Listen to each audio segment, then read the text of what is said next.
Yes thank you very much. Overall గా చూస్తే మాత్రం మనం చూస్తున్నాము చాలా క్లియర్ గా కాంగ్రెస్ పార్టీ విజయ దుందుబి మోగించింది. అందులో భాగంగా కాంగ్రెస్ పార్టీ మొదటి నుంచి కూడా భావిస్తోంది జూబ్లీ హిల్స్ ఎన్నికలను ఎట్టి పరిస్థితుల్లోనూ ఓడిపోయే అవకాశాన్ని తీసుకోకూడదు, గెలిచి ఖచ్చితంగా చూపించాల్సిందే.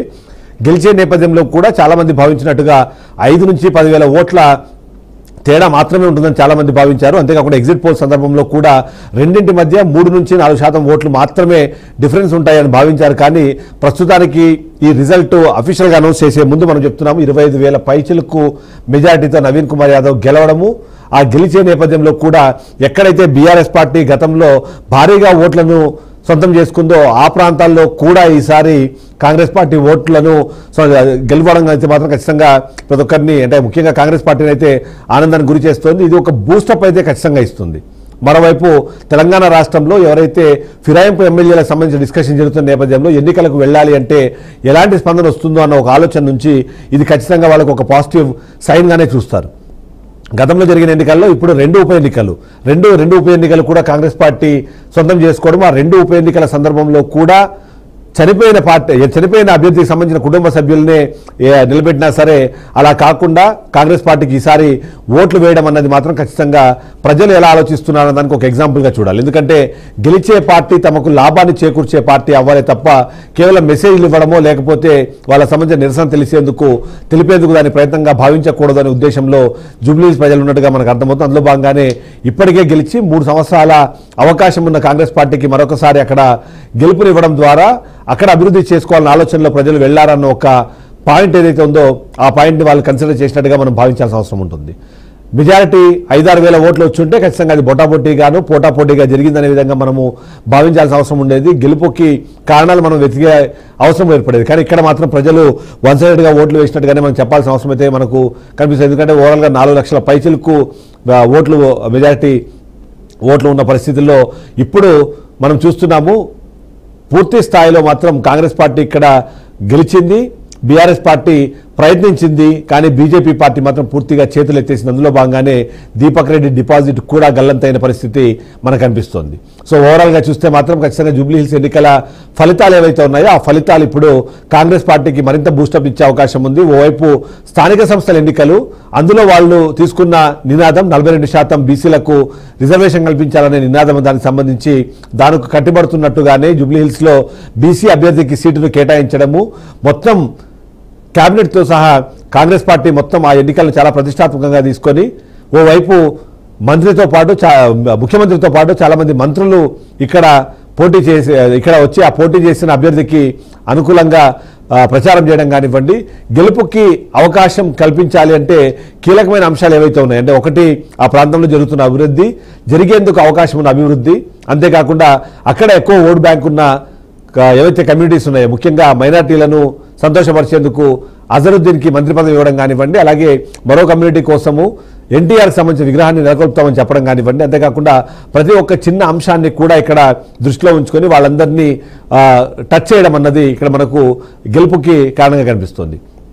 దీనికి తోడు నవీన్ కుమార్ యాదవ్ కూడా మనం గమనించాలి. నవీన్ కుమార్ యాదవ్ గతంలో పోటీ చేసి ఓడిపోయినా సరే తను ప్రజల్లోనే ఉంటున్నారు. అందులో ముఖ్యంగా బస్తీలకు సంబంధించిన ప్రజలు, తన కుటుంబ నేపథ్యం కానివ్వండి, ఆ కుటుంబం మీద ఉన్న ఆరోపణలను పక్కన పెట్టి తను ఒక సామాన్యుడిలాగా సామాన్యులతో కలిసి ఇలా తిరుగుతారు అన్నది, ఎవరికైనా ఏదైనా ఆపద వచ్చింది అంటే ఆ ఆపదను తీర్చేందుకు ఆయన ముందుగా ఉంటారు అన్నది కూడా స్థానికంగా ప్రజలు చెప్తూ ఉంటారు. అక్కడ నవీన్ కుమార్ యాదవ్ తెలియని వ్యక్తి లేరు, నవీన్ కుమార్ యాదవ్ టచ్ చేయని వ్యక్తులు లేరు. అంతేకాకుండా ఓవైపు బస్తీలతోనే కాకుండా మరోవైపు ఇక్కడున్న హయ్యర్ క్లాస్ పీపుల్తో కూడా అంటే ఎవరైతే రిచ్ పీపుల్ ఉన్నారో వాళ్ళతో కూడా ఆయన మంచి రిలేషన్స్ మెయింటైన్ చేశారు. అంతేకాకుండా ఇక్కడున్న సినిమాకి సంబంధించిన వ్యక్తులు కానివ్వండి, లేకపోతే సినిమా ప్రొడక్షన్ సంబంధించిన వ్యక్తులు కానివ్వండి, ఆ ప్రొడక్షన్ సంబంధించిన కంపెనీలు వాళ్ళందరితో కూడా ఆయన మంచి సత్సంబంధాలు మెయింటైన్ చేశారు అన్నది ఒకటి మనకి ఎప్పుడు వినిపిస్తూ ఉంటుంది.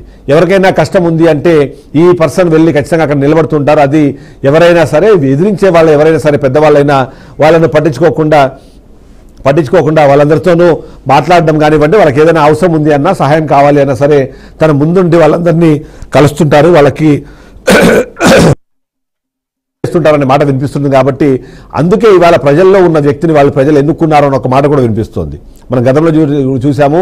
కాంగ్రెస్ పార్టీ గెలుపు ఏమాత్రం మనము విశ్లేషించినా లేకపోతే దాన్ని ఆపాదించినా అదే సందర్భంలో నవీన్ కుమార్ యాదవ్కి సంబంధించిన ఆ కష్టాన్ని కూడా ఇక్కడ గుర్తించాల్సిన అవసరం ఉంటుంది. గత కొంతకాలంగా మనం చూస్తున్నాము, ఎలాంటి ఆరోపణలు వచ్చినా వాటిని ధీటుగా ఎదుర్కొంటున్నారు. ప్రతిరోజు ఆయన పడిన కష్టం అన్నది ప్రతిరోజు కనిపించింది. అంతేకాకుండా గత 2 ఎన్నికల్లో ఓడిపోయిన తర్వాత దశాబ్ద కాలంగా ప్రజలకు అందుబాటులో ఉండి ప్రజలకు ఆల్టర్నేటివ్ లీడర్గా పనిచేసిన నేపథ్యం మనం చూసాము. దాంట్లో భాగంగా ఇవాళ జూబ్లీహిల్స్ ప్రజలు ఆయనకు పట్టం కట్టారు అన్నది మనకు అర్థమవుతుంది. ఇప్పుడు అఫీషియల్గా కూడా అనౌన్స్మెంట్ అయిపోయింది. జూబ్లీహిల్స్లో కాంగ్రెస్ పార్టీ ఘన విజయం సాధించింది. ఓవైపు బీహార్లో రిజల్ట్స్ ఎలా ఉన్నా సరే తెలంగాణ రాష్ట్ర ప్రజలకి, అందులో ముఖ్యంగా కాంగ్రెస్ పార్టీ కార్యకర్తలకు ఇది సంతోషాన్ని కలిగించే అంశం.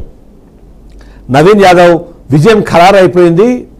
అఫీషియల్గా కూడా మరి కాసేపట్లోనే అనౌన్స్మెంట్ వస్తుంది. అయితే ఇప్పటికే అఫీషియల్ అనౌన్స్మెంట్ అయితే ఆల్రెడీ అయిపోయింది. కాంగ్రెస్ పార్టీ నుంచి జూబ్లీహిల్స్ నియోజకవర్గానికి ఇప్పుడు ఎమ్మెల్యేగా నవీన్ యాదవ్ గెలుపొందారు.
బిగ్ బ్రేకింగ్ మనం చూస్తున్నాము. బిగ్ బ్రేకింగ్ లో నవీన్ యాదవ్ విజయం అన్నది ఖరారైపోయింది. 24,000 పైచిలకు ఓట్లు, 24,000 పైచిలకు ఓట్లతో నవీన్ యాదవ్ గెలుపొందిన సందర్భం మనకు కనిపిస్తుంది. కాంగ్రెస్ ఈ ఘన విజయానికి సంబంధించి చూసినప్పుడు 24,658 ఓట్ల మెజారిటీతో నవీన్ యాదవ్ గెలిచారు అన్నది మనకి కన్ఫర్మ్ అయిపోయింది. తెలంగాణ రాష్ట్రంలో జరిగిన 2వ ఉప ఎన్నిక, ఇప్పుడు జరుగుతున్న ఎన్నికల్లో పాటు జరిగిన తెలంగాణలోని ఒకే ఉప ఎన్నిక ఈరోజు కాంగ్రెస్ పార్టీ తన ఖాతాలో వేసుకున్న పరిస్థితి మనకు కనిపిస్తోంది. నవీన్ యాదవ్ ఈ పేరు చాలా వరకు గుర్తుంటుంది. ఎందుకంటే ఈ ఎన్నిక అన్నది చాలా స్పెషల్. ఓవైపు గతంలో 3 పర్యాయాలు ఎమ్మెల్యేగా పనిచేసిన ఒక వ్యక్తి మరణించడము, ఆయన కుటుంబ సభ్యులే ఇప్పుడు బరిలోకి దిగడము, అంతేకాకుండా పూర్తి స్థాయిలో ఒక మహిళను బరిలోకి దించడం ద్వారా ఏవైతే సింపతి ఓట్స్ ఉన్నాయో అవన్నీ కూడా కన్వర్ట్ అవుతాయని బీఆర్ఎస్ పార్టీ భావించింది. అక్కడితో ఆగకుండా కేటీఆర్ తనే స్వయంగా పూర్తి స్థాయిలో ఈ ఎన్నికను పూర్తి స్థాయిలో ఆయనే నడిపించడం అనేది మనం చూసాము. నిజంగానే నవీన్ కుమార్ యాదవ్ వర్సెస్ కేటీఆర్గా ఎన్నికలు జరుగుతున్నాయా అన్న అనుమానం వచ్చేంత స్థాయిలో కేటీఆర్ ఎన్నికల్లో ఇన్వాల్వ్ అవ్వడం అన్నది మనం చూసాం. నవీన్ యాదవ్కి సంబంధించి ఎన్నో రకాల ప్రచారాలు తెరపైకి తీసుకొచ్చారు. తన కుటుంబానికి సంబంధించి, తన తన మీద ఉన్న రౌడీ షీట్ గురించి, ఆయన మీద ఉన్న కేసులకు సంబంధించిన విషయాన్ని కూడా తెరపైకి తీసుకొచ్చే ప్రయత్నం చేశారు. గెలిస్తే ఇక్కడ రౌడీ రాజ్యం వస్తుంది అంటూ కూడా ప్రచారం చేశారు. అంతేకాదు కాంగ్రెస్ పార్టీ 2 సంవత్సరాల్లో ఏమీ చేయలేదు, గత దశాబ్ద కాలంగా మేము ఏదైతే చేసిన అభివృద్ధి ఉందో దాన్ని చూసి మీరు ఓట్లు వేయండి అన్నారు. అంతేకాకుండా ఈ ఓట్లు ఏవైతే ఉన్నాయో ఈ వేసే ఓట్లు కాంగ్రెస్ పార్టీకి కనువిప్పుగా మారాలి అంటూ కూడా ప్రచారం చేశారు, పిలుపునిచ్చారు. వీటన్నిటినీ పటాపంచలు చేస్తూ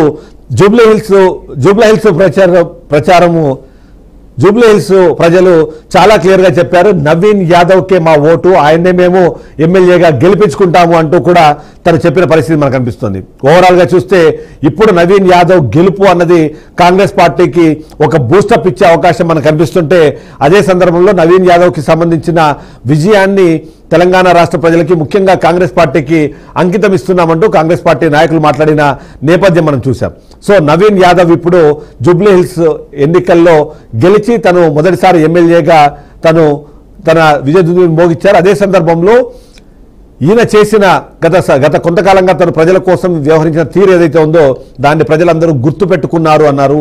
అందుకు భాగంగానే ఇవాళ ఆయన గెలుపు సాధ్యమైంది అని భావిస్తున్నారు. 4 గంటల తర్వాత CM Revanth Reddy press meet పెడతారు. ప్రెస్ మీట్ పెట్టి దాంట్లో ఈ ఎన్నికలకు సంబంధించిన రిజల్ట్, ఈ రిజల్ట్ కోసం జరిగిన పరిణామాలన్నింటినీ కూడా వివరించే ప్రయత్నం చేస్తారు. కాబట్టి 4 గంటలకి సీఎం రేవంత్ రెడ్డికి సంబంధించిన ప్రెస్ మీట్ ఉండబోతోంది అన్న సమాచారం కూడా మనకు వస్తుంది. ఇప్పటికే టీపీసీసీ చీఫ్ మహేష్ కుమార్ గౌడ్ కూడా రెస్పాండ్ అయ్యారు. రెస్పాండ్ అయ్యి ఈ ఎన్నిక ప్రతి ఒక్క కార్యకర్తకు అంకితం అంటూ చెప్తున్నారు. ప్రతి ఒక్క కార్యకర్తకు సంబంధించిన కష్టమే ఇవాళ ఓట్లుగా మారి జూబ్లీహిల్స్ ఎన్నికల్లో కాంగ్రెస్ పార్టీ గెలిచింది అన్న ఒక మాటని చెప్పే ప్రయత్నం చేస్తున్నారు. అంతేకాకుండా సీనియర్ నాయకులందరూ ఇప్పటికే దాని మీద ఒక్కొక్కరుగా రెస్పాండ్ అవుతున్నారు. ఆ రెస్పాన్స్లో చాలా క్లియర్గా మనకు కనిపిస్తుంది. బీజేపీ పార్టీ ఇక్కడ ఏదైతే కోల్పోయిన డిపాజిట్ కానివ్వండి, బీజేపీ పార్టీ వ్యవహరించిన తీరు కానివ్వండి, ఆ తర్వాత బీఆర్ఎస్ పార్టీ వ్యవహరించిన తీరు, వాళ్ళు చేసిన రాజకీయాలు ఇవన్నింటినీ పటాపంచలు చేస్తూ బీజేపీ పార్టీకి కనీసం డిపాజిట్ కూడా దక్కని పరిస్థితి కనిపిస్తుంటే బీఆర్ఎస్ పార్టీ మాత్రం 25,000 ఓట్ల దూరంలోనే తమ గెలుపుకు ఆగిపోయారని మనకు అర్థమవుతుంది. ఓవరాల్ చూస్తే 25,000 ఓట్ల మెజారిటీతో నవీన్ యాదవ్ గెలిచినట్టుగా అఫీషియల్గా కన్ఫర్మేషన్ అందుతోంది.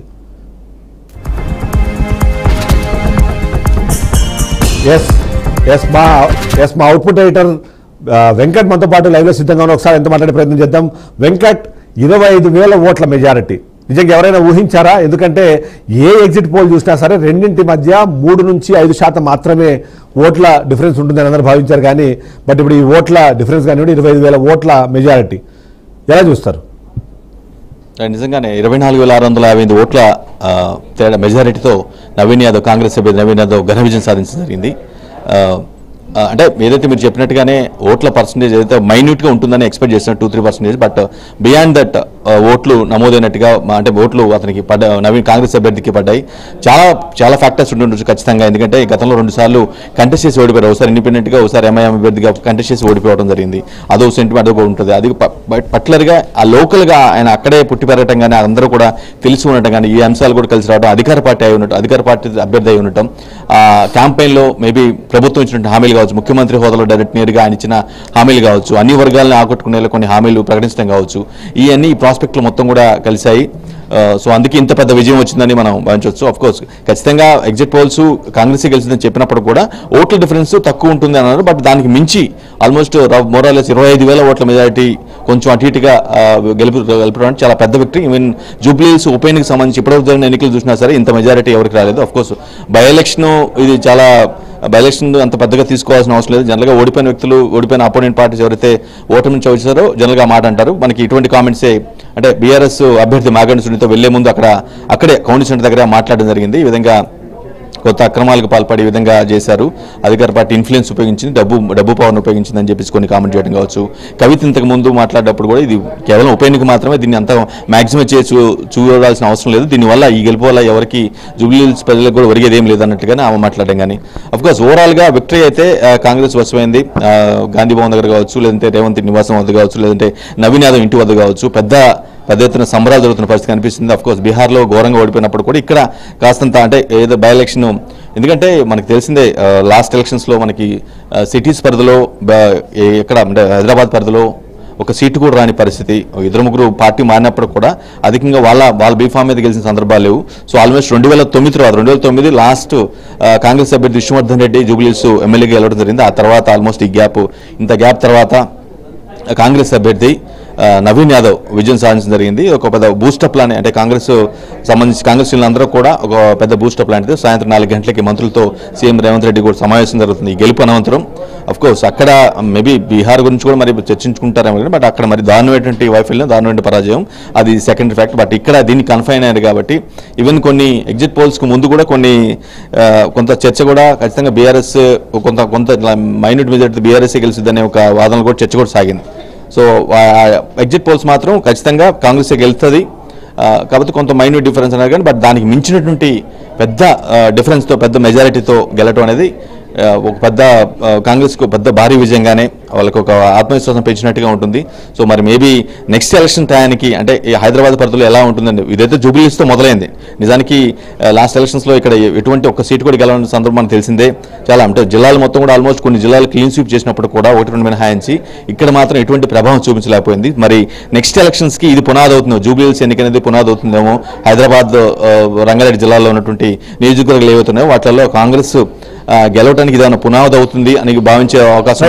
మీరు ఒకసారి అట్లే లైన్లో ఉండండి మనోజ్ మనతో పాటు లైవ్లో అందుబాటులోకి వచ్చారు. తను గాంధీ భవన్లో ఉన్నారు. అక్కడ ఉన్న సెలబ్రేషన్స్ కానివ్వండి, అక్కడ ఉన్న నాయకుల రియాక్షన్స్ కానీ ఒకసారి తీసుకునే ప్రయత్నం చేద్దాం. మనోజ్,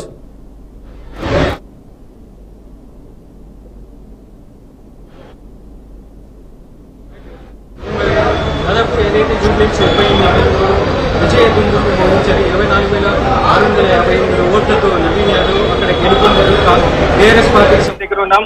గాంధీ భవన్ దగ్గర పెద్ద ఎత్తున సెలబ్రేషన్స్ కూడా జరుగుతున్నాయి. పార్టీకి సంబంధించినటువంటి ఆనంద కోలాహలం నెలకొంది. ఎక్కడ కూడా దాదాపు కంటోన్మెంట్ తర్వాత ఆ స్థాయిలో జరిగినటువంటి ఉప ఎన్నిక తెలంగాణలో రాజకీయ పార్టీలను ఒక్కసారిగా హీట్ పెంచేసింది.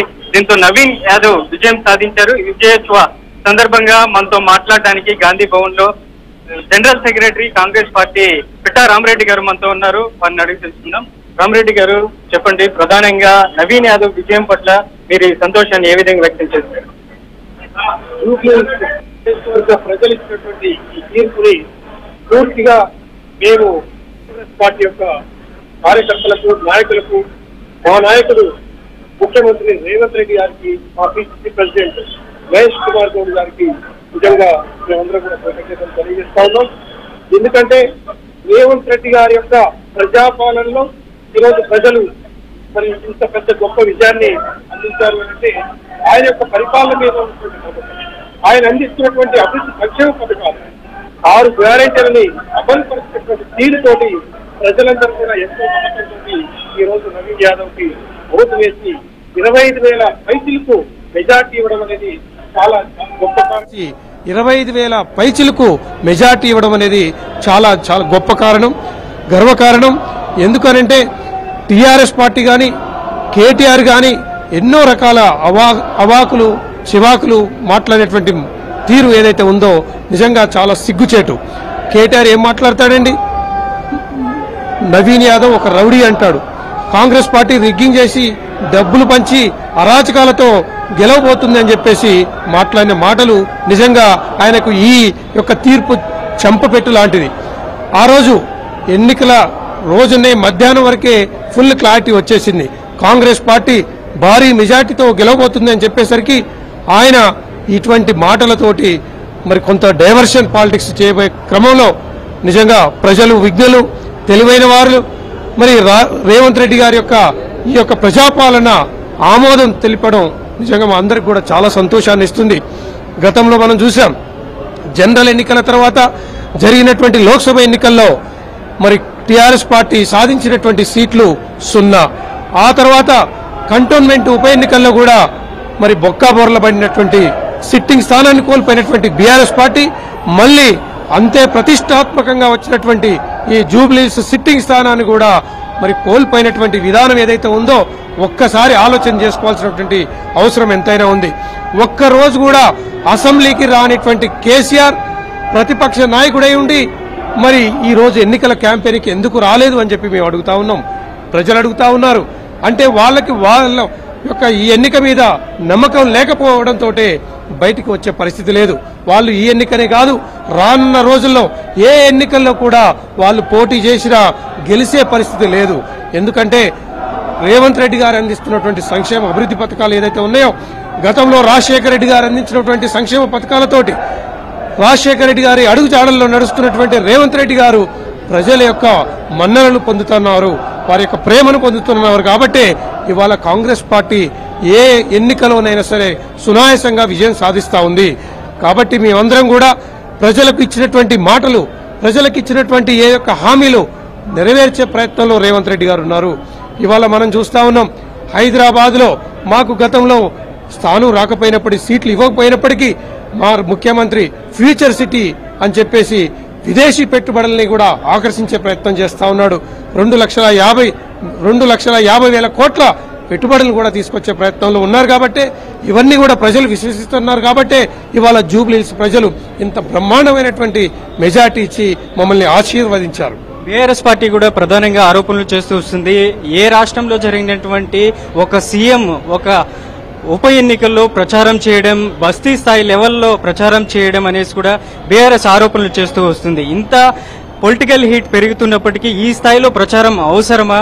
అనేసి ఆరోపణలు చేస్తున్నారు. ప్రధానంగా కేటీఆర్ అయితేనేమి, హరీష్ రావు అయితేనేమి, ఎలా చూడొచ్చు అంటారు ఈ గెలుపు సందర్భంగా? మేము ప్రతి ఎన్నికను కూడా ప్రతిష్టాత్మకంగా తీసుకోవాల్సుకున్నాం. ఎందుకనంటే మేము ఈ ఎన్నికల్ని రెఫరెండంగా భావించామని చెప్పి కేటీఆర్ చెప్పాడు. కాంగ్రెస్ పార్టీ దానికి యాక్సెప్ట్ చేసింది. మరి ఈ రెఫరెండాన్ని మేము స్వీకరించాము. మరి ఈ ఎన్నికల్లో ఘోర పరాజయం పాలైనటువంటి నీవు మరి నీ వర్కింగ్ ప్రెసిడెంట్కి రాజీనామాకు సిద్ధమా అని చెప్పి అడుగుతా ఉన్నాం. మరి ముఖ్యమంత్రి గారు ప్రచారం చేస్తారు. ఎందుకనంటే జూబ్లీస్ ఎన్నిక అనేటువంటిది ఒక అసెంబ్లీ సీటు.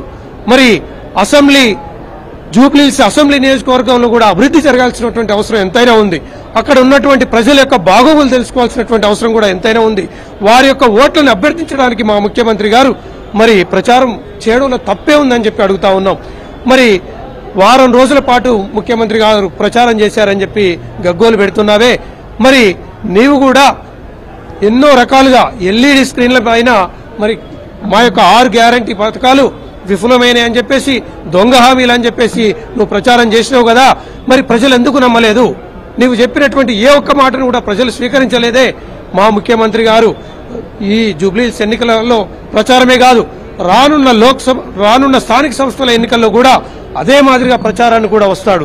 ఎందుకంటే మేము ప్రతి ఎన్నిక కూడా ప్రజాస్వామ్యబద్ధంగా జరగాల్సినటువంటి ఏ ఎన్నికల్లోనైనా సరే మాది టాప్ టు బాటం, ముఖ్యమంత్రి గారి దగ్గర నుంచి కార్యకర్త వరకు ప్రతి ఒక్క నాయకుడు కూడా దీన్ని ఛాలెంజింగ్ గా తీసుకుంటాడు, పనిచేస్తాడు, విజయం వైపు తీసుకెళ్తాడు, విజయం సాధిస్తామని చెప్పేసి మాకు ఒక ప్రగాఢ విశ్వాసం ఉన్నది. ప్రజలు దాన్ని ప్రూవ్ చేశారు. సీఎం రేవంత్ రెడ్డి 2 ఏళ్ల పరిపాలనకు ఈ కంటోన్మెంట్ తర్వాత జూబ్లీహిల్స్ ఉప ఎన్నిక విజయం ఒక చిరస్మరణీయం అనుకోవచ్చా? తప్పకుండా మాకు ఎంతో బూస్టింగ్ ఇచ్చింది, మా యొక్క ఆత్మవిశ్వాసాన్ని పెంచింది. రానున్న స్థానిక సంస్థల ఎన్నికల్లో మరింత బాగా పనిచేయడానికి మాకు కార్యకర్తలకు గాని నాయకులకు గాని ఎంతో ఉత్తేజాన్ని నింపడం జరిగింది. అంటే మేము కాంగ్రెస్ పార్టీ 10 సంవత్సరాల పాటు కార్యకర్తల పైన నాయకుల పైన అనేక రకాల కేసులు, అక్రమ కేసులు బనాయించినా కూడా మేము చెక్కు చెదరకుండా పార్టీని నిర్మాణంలో మేమెంతైతే భాగస్వామి నిలదొక్కుని ఉన్నామో, మరి 2 సంవత్సరాల్లో మేము ప్రజలకు చేరువై వారికి కావాల్సినటువంటి వాళ్ళ యొక్క కష్ట సుఖాల్లో భాగం పంచుకున్నాం. వారికి మేము ఇచ్చినటువంటి హామీలని అమలు పరిచే దాంట్లో భాగస్వాములై ఉన్నాం. కాబట్టి మరి వాళ్ళు 10 సంవత్సరాల్లో చేసినటువంటి అవినీతి అక్రమాలను, ఆ యొక్క దురాఘాతాలను ప్రజలు ఇప్పటికి కూడా మర్చిపోలేదు. కాబట్టి ఏ ఎన్నిక జరిగినా కూడా వాళ్లకు సరైనటువంటి బుద్ధి చెప్తా ఉన్నారు. రానున్న ఏ ఎన్నికల్లోనైనా సరే మరి ఒకసారి బుద్ధి చెప్పడానికి ప్రజలు సిద్ధంగా ఉన్నారు. కాబట్టి కేటీఆర్, హరీష్ రావు, మరి కేసీఆర్ కూడా వాళ్ళ యొక్క పదవులకి రాజీనామా చేయాలి. నిజంగా సొంత చెల్లెకు న్యాయం చేయలేనటువంటి కేటీఆర్ గాని మరి కేసీఆర్ గాని ఇవాళ ప్రజలకు ఏం న్యాయం చేస్తారని చెప్పేసి ప్రజలు అనుకోరా. కాబట్టి ఏది ఏమైనా సరే వాళ్ళ యొక్క చేసినటువంటి అరాచకాలే, మరి యొక్క అహంకారపూరితమైనటువంటి మాటలే వారి యొక్క వినాశనానికి దారి తీస్తున్నాయని చెప్పి మరొకసారి ఈ ఫలితాలు, ఈ తీర్పే దానికి నిదర్శనం అని చెప్పి చెప్పదలుచుకున్నాను. పిఠారామిరెడ్డి రామిరెడ్డి గారు ప్రధానంగా చెప్తున్నారు, ఏదైతే జూబ్లీహిల్స్ ఉప ఎన్నికల్లో నవీన్ యాదవ్ కి సంబంధించినటువంటి అత్యధిక మెజార్టీతో గెలిచారు, ఇది కాంగ్రెస్ కి ఒక బూస్టింగ్ అనే చెప్పుకోవాలి. ప్రధానంగా ఏదైతే జూబ్లీహిల్స్ లో ఉన్నటువంటి సమస్యలను కూడా సీఎం రేవంత్ రెడ్డి ఆధ్వర్యంలో ఇంకా మున్ముందు 2 ఏళ్ల తర్వాత ఇక ఉన్నటువంటి 3 సంవత్సరాలు పెద్ద ఎత్తున అభివృద్ధి చేస్తాం, వాళ్ళకి బస్తీవాసులకు ఉన్నటువంటి సంక్షేమ పథకాలను కూడా అభివృద్ధి చేస్తామంటూ కూడా జనరల్ సెక్రటరీ పిట్టా రామిరెడ్డి గారు చెప్తున్నారు. కెమెరా పర్సన్ గౌరీతో మనోజ్, గాంధీ భవన్ నుంచి. Thank you very much Manoj. Overall గా